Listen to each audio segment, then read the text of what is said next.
तो बाबू और मैंने दिल्ली में फ्लैट में शिफ्ट कर लिया। बाबू बोला भाई खाना आज मैं बनाऊंगा। मैंने ठीक है भाई बना के ला, बहुत तेज भूख लग रही है। बाबू गया बना के ले आया मैगी। मैंने कहा ये कौन सा खाना है भाई? बोला मुझसे यही आता है बनाना। मैंने कहा चल खा ले। हमने दोस्तों मैगी खाई भाई। मैगी पेल रहे हैं हम। सुबह मैगी, रात मैगी, सुबह मैगी, रात Maggi, Maggi Maggi Maggi Maggi. भाई मैगी खाई, प्लेट सीधा निशाना सिंक में। मैगी सिंक गेम चल रहा है अपना।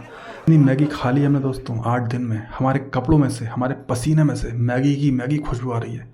हम मैगी खा रहे हैं, मैगी ही निकाल रहे हैं दोस्तों। जिस गली से हम निकल जा रहे हैं उस गली में मैगी की खुशबू भर जा रही है। लड़कियां हमारे बगल से निकल रही हैं, वो पगला जा रही हैं। आहा मैगी की खुशबू आ गई, आज हम मैगी बना के खाएं। यहाँ मैगी वहाँ मैगी, चारों तरफ दोस्तों मैगी का ऐसा बवंडर छाया। हमने कहा ये बवंडर अब ख़त्म करना पड़ेगा। मुझे उसी समय एहसास हो गया दोस्तों कि दिल्ली को इस बवंडर से बचाने की जिम्मेदारी मेरे कंधों पे आ चुकी है। मेरे पुश्ता भाव वाले कंधे इस जिम्मेदारी को सहन करने के लिए तैयार थे। मैंने तुरंत काम वाली बाई रख ली। काम वाली बाई शाम को हमारे घर में प्रकट हो गई। मैंने उसे तुरंत किचन में भेज दिया, जाओ और बर्तन धो लो पहले। काम वाली बाई वहीं से आवाज़ लगा रही है, कौन सा फेविकॉल खाया था आपने जो प्लेट चिपक गई? मैंने कहा हमने तो मैगी खाई थी। कब खाई थी? मैंने कहा 12 दिन पहले खाई थी। 12 दिन में प्लेट तो क्या इंसान भी चिपक जाएगा। पड़ोस से वो छेनी हथौड़ी लेके आ रही दोस्तों, फिर भी उससे प्लेटें नहीं हट रही। मैंने भी सोचा बाबू ने मैगी में ऐसा क्या मिलाया था। इतने में बाबू आ गया। बाबू बोला क्या हुआ? मैंने कहा प्लेटें चिपक गई तुम्हारी बनाई हुई मैगी से। बाबू गया किचन में, देख के आया, फिर मुझसे बोला कि भाई प्लेटें चिपक गई। मैंने कहा भाई मैं भी तो ये कह रहा हूँ प्लेटें चिपक गई। बाबू ने अपनी शक्ति का प्रदर्शन कर दिया। बाबू ने 2 मिनट में सारी प्लेटें हटा दी। मुझसे कह रहा तुम्हारी काम वाली बाई काम चोर है, इसे तुरंत हटा दो। मैंने इशारा करा, मैंने काम वाली बाई सुन लेगी। काम वाली बाई ने सुन लिया। काम वाली बाई का पारा 7वें आसमान पे पहुंच गया। वो गर्म पड़ गई बाबू के ऊपर। मैंने समझाया दीदी आज आपका पहला दिन है, आप गुस्सा मत करिए, शांत हो जाइए। मैंने कहा ये तो ऐसी है। बोले ये ऐसी है, मैं तैसी हूँ, मैं इसकी ऐसी की तैसी कर दूंगी। बड़ी मुश्किल से मैंने दीदी को काम डाउन करा। दीदी सिंक में बर्तन पटक पटक के धोने लगी। मैं बाबू को देख रहा हूँ, बाबू मुझे देख रहा है और हम दोनों दीदी को देख रहे हैं। काफ़ी देर बाद जब दीदी ने पटक पटक के बर्तन धो दिए तब उनको अचानक एक दौरा पड़ गया दोस्तों। उन्होंने जेब में से फ़ोन निकाला, hello guys, new joining, new appointment, new boss. भाई उसने व्लॉगिंग शुरू कर दी, मुझे उसने अपना बॉस बना दिया। कह रही है hello guys, 2.3 lakh package per annum.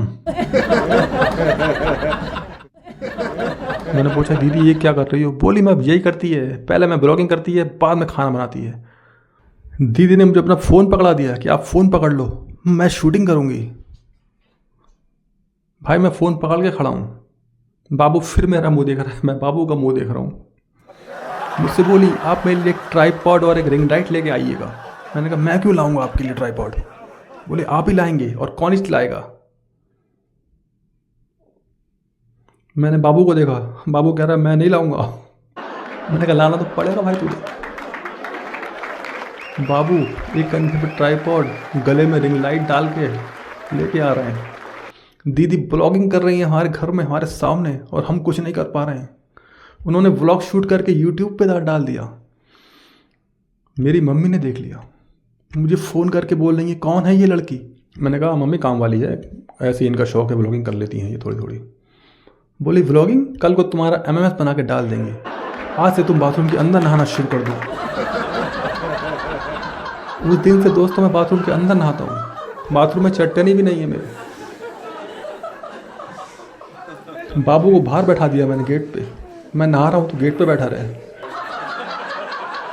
फिर बाबू नहाता तो मैं गेट पे बैठता हूँ। दीदी ब्लॉगिंग कर रही है, हेलो गाइज, कल मैं आपको होम टूर कराऊंगी। दीदी की ब्लॉगिंग पूरी होने के बाद दीदी ने बनाए राजमा चावल। मैंने और बाबू ने खाए राजमा चावल। भाई खा के मज़ा आ गया। मैंने कहा भाई बाबू राजमा चावल तो बहुत अच्छे बने। बाबू ने कहा हाँ ठीक है। दीदी और बाबू का 36 का आंकड़ा हो चुका है, बाबू तारीफ चाहकर भी नहीं कर पा रहा है। दीदी ने फिर व्लॉगिंग शुरू कर दी। हेलो गाइज, मैं बनाया राजमा चावल सर के लिए। सर कैसा लगा, रिव्यू दे। मैं रिव्यू दे रहा हूँ वीडियो में।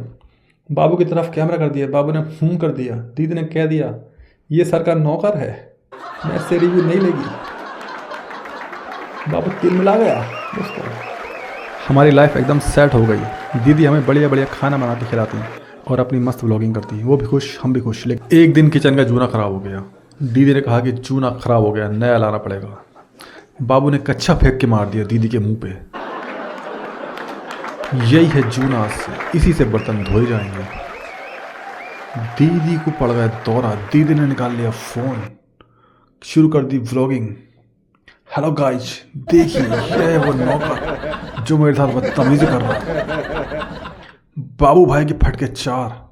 बाबू भाई सीधा भागे मार्केट जूना लेने। सबसे बड़ा जूना बाबू भाई ने मार्केट में उठाया और लाके दीदी के हाथ में दे दिया। उसे देख के दीदी को और गुस्सा आ गया। बोले तुम मुझे बेवकूफ़ समझते हो, तुम जूने की जगह लूफा ले आए। बाबू को नहीं पता कि वो लूफा ले आया। उसे लगा कि भाई ये बहुत बड़ा जूना है, ये चलेगा सालों साल, बार बार जूना लाने के लिए भागना नहीं पड़ेगा। लूफा के बारे में यदि आपको नहीं पता तो बता दूं कि लूफा एक मच्छरदानी का कपड़ा होता है। उस मच्छरदानी के कपड़े को थोड़ा सा मोड़ तरोड़ के एक आगे रबड़ बैंड लगा दिया जाता है। उससे जो है आजकल नहाते हैं लोग, उसे बड़ा स्टैंडर्ड समझा जाता है, उसे कहते हैं लूफा।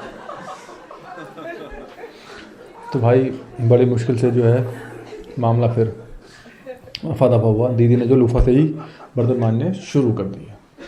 अगले दिन लूफा ही गायब। दीदी आई बर्तन मांजने, लूफा गायब। दीदी ने पूरे घर में ढूंढ लिया।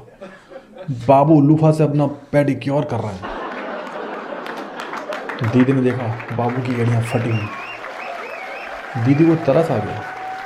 दीदी को लगा कि कौन सी फैक्ट्री में जाके काम करता है, कोयले की खान में जाके काम करता है जो इतनी काली एड़ियाँ हैं इसकी। दीदी ने उसका पेडिक्योर शुरू कर दिया। बाबू भाई की आंखों में आंसू आ गए। बाबू ने दीदी को सॉरी बोल दिया। दीदी ने बाबू का पेडिक्योर कर दिया।